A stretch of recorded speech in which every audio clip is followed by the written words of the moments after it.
Good morning, Mr. Butler. My name is Wilson Roberts, and this is my recommendation report. 27% of all employees who feel disconnected from the organization and its workforce leave within 1 year of employment. The simple fact is our Home Depot lacks employee cohesion and unification. We can rebuild cohesion at the Home Depot and prevent future division through utilizing the three following soft skills: basic conversation etiquette, active listening, and teamwork. Let's begin to look at the soft skills that could unify our workforce more than ever seen before. Using basic conversation etiquette is essential in creating a workforce comfortable with one another. Our Home Depot is bare of the words thank you, please, and I'm sorry in normal conversations. Now that the stressful times caused by the pandemic are over, it's time we work these into our conversations.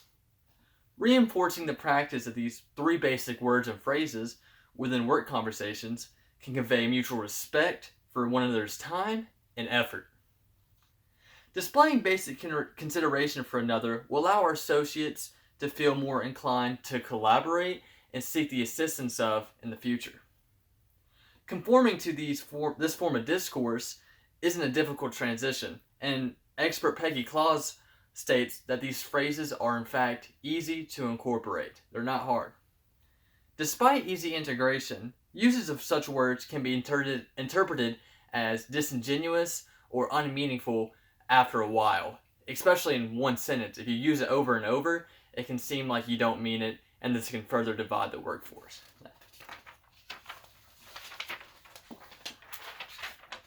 Although conversation etiquette is vital, we must begin actively listening to each other to form genuine connections. Active listening has been neglected, but it is crucial in feeling heard. Our Home Depot is extremely fast-paced and provides little time for associates to engage in any form of discussion. We're always on the go and helping customers. The stress induced by time restraints shortens conversations and time dedicated listening to one another. We have found ourselves speaking to get our point across without extending the same courtesy to actively listening to the response. So we start a conversation, but we don't really give time to listen to what the other person says due to the stress that our fast-paced store has caused. Feeling ignored in conversation discourages further discussion in the future. Active listening involves making a conscious effort to fully comprehend and listen to an associate's message. So it takes you to block out everything around you, look at this person in the eye, and fully soak in everything they say to you so you can form an honest opinion and have a basic conversation. Through active listening, we non-verbally illustrate that their voice matters. When you give someone your full attention, it actually makes them feel like you're taking it what they're saying and you care about what they're saying. And that's extremely important in the workforce.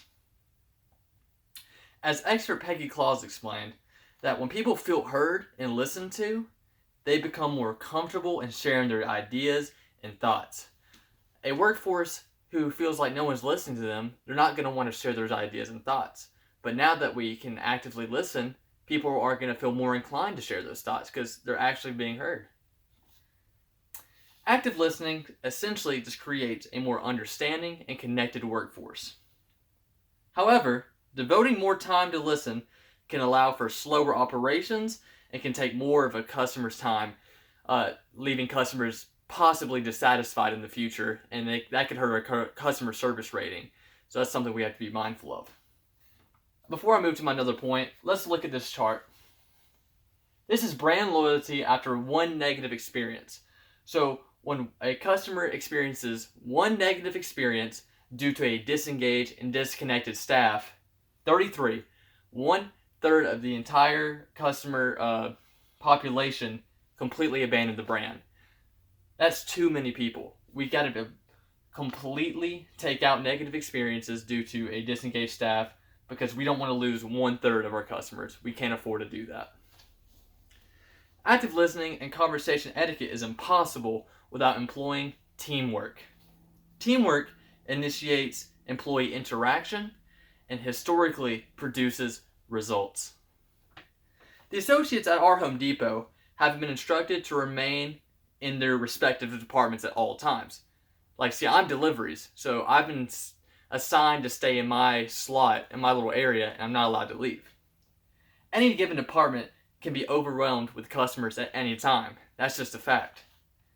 The associates in these departments need assistance, but aren't getting any with our current practice of being stationary within our departments. We should work to employ teamwork operations through allowing associates to leave these departments to help one another. This facilitates less stress on our associates and indicates that we value each other's well-being. When you take time out of your busy schedule and your busy work to help somebody else and employ teamwork, it shows that you actually care about their time, their effort, and their overall well-being, like I said previously. Taking initiative to offer assistance to a struggling peer just shows that we're a united workforce who looks after one another, which is a culture that this Home Depot was founded upon. Expert Marcel Robles explains teamwork creates a more unified workplace by promoting a positive attitude, effective communication, respectful interaction, and the ability to remain composed. This gesture will make associates more inclined to want to help and work with each other in the future. So if I help you, it's like I scratch your back, you scratch mine. If I help you now, I can expect in the future, if I am in a similar circumstance, they can help me as well, which creates, like I said, a culture of helpful associates looking after one another. Conversely, leaving our declared department can facilitate unintentional neglect of customers.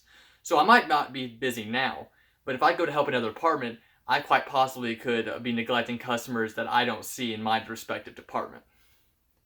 Now that I've completed what I have to say, let's review.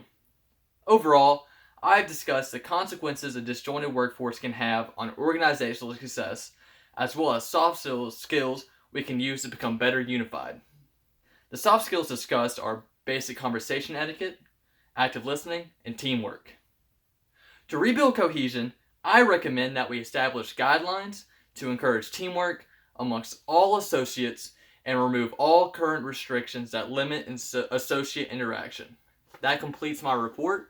I thank you for listening, and I hope you have a great day. Here's my outline.